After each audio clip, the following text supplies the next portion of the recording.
សួស្តីពុកម៉ែបងប្អូនថ្ងៃហ្នឹងគឺយើងមកជួបជាមួយនឹងម៉ូតសក់ទៀតហើយនៅក្នុងវីដេអូរបស់ admin ដែលជាវីដេអូមួយដែលទាក់ទងជាមួយនឹងការ review ម៉ូតសក់ថ្មីឬក៏ម៉ូតសក់តាមប្រទេសបើជាដំបូងហ្នឹងគឺកុំភ្លេចផ្ដល់កម្លាំងចិត្តមុននឹងឃើញវីដេអូរបស់ខ្ញុំបាទហ្នឹងកុំភ្លេចមើលចាប់ណាបាទហ្នឹងគឺជាការផ្ដល់កម្លាំងចិត្តឲ្យខ្ញុំទេនៅពេលដែលទស្សនាវីដេអូរបស់ admin ចប់ហើយកុំភ្លេចជួយ like ហើយ comment ហើយនឹងជួយ share ហើយកុំភ្លេចជួយ follow page ម្នាក់មួយផងបាទដើម្បីផ្ដល់កម្លាំងចិត្តឲ្យ admin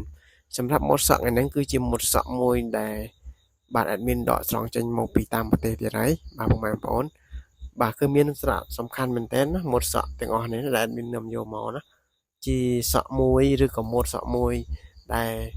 យើងមើលទៅគឺយើងអាចបានន័យថាយើងមើលទៅគឺយើងអាចយកអ្វីដែលថ្មីឬក៏បទពិសោធន៍ដែលថ្មីដែលយើងអត់ធ្លាប់មានឬក៏តិចនិចដែលថ្មីតិចនិចដែលល្អដែលយើងអត់ធ្លាប់យកមកប្រើនៅពេលដែលយើងឃើញវីដេអូរបស់ admin ហើយអាចយកបាទសូមអធិស្ឋានបាទនិយាយជាមិត្តអាចយកវាមកប្រើបាននៅចំណុចណាដែលយើងខ្វះខាតជាពិសេសដូចជាងដូចជារូបខ្ញុំជាដើមគឺខ្ញុំតែងតែមើលបាទដើម្បីយកអ្វីដែលថ្មីមកធ្វើការច្នៃប្រឌិតឬក៏បាទយើងអនុវត្តទៅវាស្អាតយើង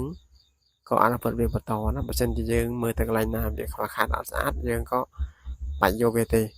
ហ្នឹងហើយវីដេអូគឺអត់មានអីទេយើងគ្រាន់តែយកមក review សម្រាប់ចែកចាយឲ្យពុកម៉ែបងប្អូនក៏ទស្សនាហើយនឹងបានស្គាល់ទម្រង់សក់នឹងឯងអូខេឥឡូវយើងតាមដានជាមួយនឹងខ្ញុំបាទទាំងអស់គ្នាបាទនៅក្នុងវីដេអូរបស់ខ្ញុំបាទនៅក្នុងការ review នេះណានៅក្នុង page របស់ខ្ញុំបាទផ្ទាល់តែម្ដងសម្រាប់ពុកម៉ែបងប្អូនឬក៏ជាងកាត់សក់ដែលត្រូវការជាមួយនឹងផលិតផលកាត់សក់ឬក៏ចង់បានម៉ាទ័រកាត់សក់អាចទាក់ទងតាមរយៈ Facebook ដែលមានឈ្មោះឆាំវិបុលបាទឬក៏លេខទូរស័ព្ទដែលមានដាក់នៅខាងក្នុងវីដេអូ016 9398 19បាទគឺមានការទទួលខុសត្រូវនិងមានទំនួលខុសត្រូវខ្ពស់រាល់ឧបករណ៍ឬក៏ផលិតផលដែលទិញពីខាងខ្ញុំបាទទៅ